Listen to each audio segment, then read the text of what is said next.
So earlier today, so Miriam and Michael, you weren't here just a few moments ago, when we were sort of sharing just the good vibes of our day retreat today. It was really lovely. And one of the things that we talked quite a bit about has to do with path. It's a theme that I talk about often just because practice is one thing. Yeah, practice is great. And man, without practice, I would not be here. Certainly not like this, not in this form. But it's really not so much just about a technique or a method or a formal seated meditation, but it's this wider view of path that really matters, I think, to how we hold the present state of our world, perhaps even holding on to certain things from last year, and also then what we create this year. Yeah. So without giving ourselves unrealistic challenges or daunting tasks, just a subtle change in how we consider path in our lives really can make a difference. And to that point, Yonggi Mingyur, who's a Tibetan master, he's written books on meditation. He's done studies. Actually, he was hooked up to EEGs for a study on compassion, and showed his brain had this immense capacity. It was lighting up in the frontal lobe of the brain, and in all these different parts that basically much of his brain was illuminated through compassion. One of the things we know from the research is that compassion has a tremendous effect on the physical body.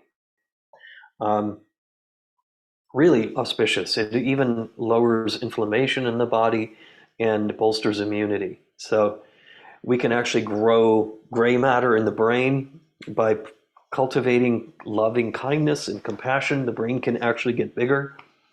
And so a lot of preliminary research studies have shown all of this. Now, that aside, Yonggi Mingyur was involved in some of those studies. So it was intriguing to the scientists, and so they tested 60 of his monks, all doing compassion meditation. And they basically showed the same results in each of them doing this practice. So why is this important? On New Year's Day, and I think it's important because it relates to path. When we dedicate ourselves in a caring way to how we're doing, of course, but also to what is unfolding in the larger arc of our lives, and how we can contribute, how we can become the environment others experience. We obviously cannot control the great forces of the great big events in this world, but we can show up with such a deep sense of caring and dignity and also equanimity. Yeah. So Yonggi Mingyur, this great meditator who talks about path in three terms, yeah? And one is this term adhitthana, adhitthana, adhi, A-D-H-I, and thana, T-T-H-A-N-A, adhitthana. And this term means largely, as I mentioned a moment ago, it is this sort of resolve. It's not a resignation. There's a difference here. But it is a deep dedication to freedom, to awakening, to cultivating mindfulness, if you will. And also this dedication for transforming the mind, for working with our obstacles, our reactions, our habit bodies. And today, when we do the three Vajras, will be the Vajra sadhana. We're going to kind of look a bit at how resolve or dedication to awakening or transformation, which may be another word, can be supported by certain practices. The second term Yonggi Mingyur talks about is pranidhana. pranidhana, pranidhana, pranidhana. Pranidhana we find in the Yoga Sutras as well. There it is known as Ishvara Pranidhana, which is devotion to Ishvara, or to this personal form of God, if you will. So from the yogic and Hindu religion, we have this notion of Ishvara, which is a form of Brahman, the great sort of all pervasive God, Brahman, and Ishvara becomes the personal form of that which we relate to personally. So pranidhana here is devotion to, yeah, devotion to. It is a heart quality. And here, this is more, whereas adhitthana is more like a resolve, a dedication, yeah, almost like a discipline. Here, pranidhana is more about a vow. It's a devotion. So it's the devotional aspect of discipline. And so here it's dedicated to compassion. So one way to think of it is adhitthana is that dedication to awakening. Pranidhana is the dedication to cultivate an open heart through boundless compassion. You know, it has that more of that devotional quality to it. And then the third aspect, where he talks about dedication, Yonggi Mingyur talks about dedication, is that a dedication serves as a seal, SEAL. Now we're not talking about mammals on the beach in Santa Barbara. We're talking about a seal to your path. Yeah, it's like almost like a seal of approval that is self-imposed. Um, one way to think of it. The seal here is that which really imprints in a subtle way our aspirations. So if it is bodhicitta, if it is to cultivate a path forward into the new year, really dedication is that which galvanizes motivation and aspiration and creates that reminder, that subtle imprint. So it's helpful, I think, on a daily basis to just revisit every day. What does dedication mean today? It doesn't mean that there's judgment and, oh, now I have to do all these things to stay on the path. But it's just a quality of heart. It's a recognition. And even if that's all we do, a subtle imprint is created. You know, there are days where I'm not able to sit. You know, when the semester gets super busy and I'm getting up and I'm heading to campus, and all I can do is just kind of wake up, lying in my bed when I wake up, and just do some body awareness. And then the second I'm up, things get going. I at least make a practice of coming up here to the meditation room and bowing to my cushion. I know it sounds cheesy, but it's that dedication aspect. It's like, it's a recognition. I don't have to sit. Yeah, I would like to. If I feel like I have to, maybe it's good for me, or maybe I don't have to. It's just more of that self-judgment. But the key here is that I care. Yeah, is just reminding myself to care. So adhitthana, or resolve, will, pranidhana, devotion, vow, caring, cultivating compassion, and then the notion of sealing our path just with a light touch of dedication, reminding ourselves of it.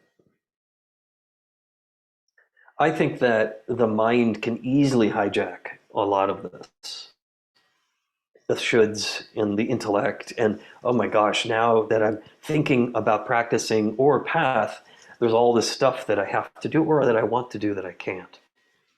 And so it's not meant to create more suffering, but to be thoughtful, to just touch into our caring. So that's one aspect of perhaps renewing renewing our vitality by relaxing around our dedication, but being very clear with what it is during the new year. One of the things that we also discussed today in our retreat was the importance of perhaps making this year a year of creativity, of expression, of community, of finding a voice, and not about political things or kind of social things. That doesn't mean we don't engage in change in our society, but not to consume so much of that, but rather while we have this sort of buffer year, if you will, to really invest in a creative expression and some of the other aspects. For some of us, it was music. For some, it was journaling. But that can be a dedication too. Yeah, just a simple dedication to find our voice. Yeah, and the other thing about much of this is that it really can have quite an impact on the world around us. My friend Martin Lowenthal, who is a teacher in the Newton area here, in the Boston area, one of the things he says is that we strive to become the environment that others experience. And each of us has that capacity to show up in such a way that we are really offering really the genuineness um, of a compassionate, loving heart when we show up. That doesn't mean that if you're coming sort of into 2023 feeling a little burned out, a little washed out, we have to take care of ourselves. But it doesn't mean that compassion is a problem. It's a lot like a candle that lights another candle. Yeah, the first candle loses nothing, and the room simply is brighter with two candles burning. Yeah, so it's that spirit of effortlessness that can help our renewal, that can help us renew even in the midst of attending to suffering, and doing so with the stability of equanimity, of stability, of an evenness of mind that has no preference, but is still deeply engaged. Part of this, that Padmasambhava, now sort of shifting more into Padmasambhava, was that what we are cultivating here is not just simply a quality of heart, but what is called a vast attitude. A vast attitude. And there is a Tibetan author, Khenpo Sherab Jangpo. Oh gosh, what's the name of his book? I can't remember. He wrote this lovely little book called, I think, Illuminating the Path to Enlightenment, um, where he was having trouble staying awake, and his teacher was having trouble staying awake as a young monk in the meditation hall, and his teacher told him that really what he needed to do was develop this vast attitude that Padmasambhava talks about, meditating on the absolute nature of mind as clear and vast as the sky after rain. I don't know why the after rain is there, but I love it. Don't you? After rain. And the idea here is that it is fresh. There is a freshness. There is actually, when was it? Yesterday, I went outside and it was warm here in Boston. It had been raining, and there was just this quality of what, like nutrients in the air because it wasn't so cold. Yeah, there was this fresh richness to the air. It smelled clean. And anyway, I think this is one of the reasons is that like after a rain, um, let's see if this year, beginning this year, can be like coming off of a rain-soaked sky and earth and letting ourselves really be alive with the quality of freshness.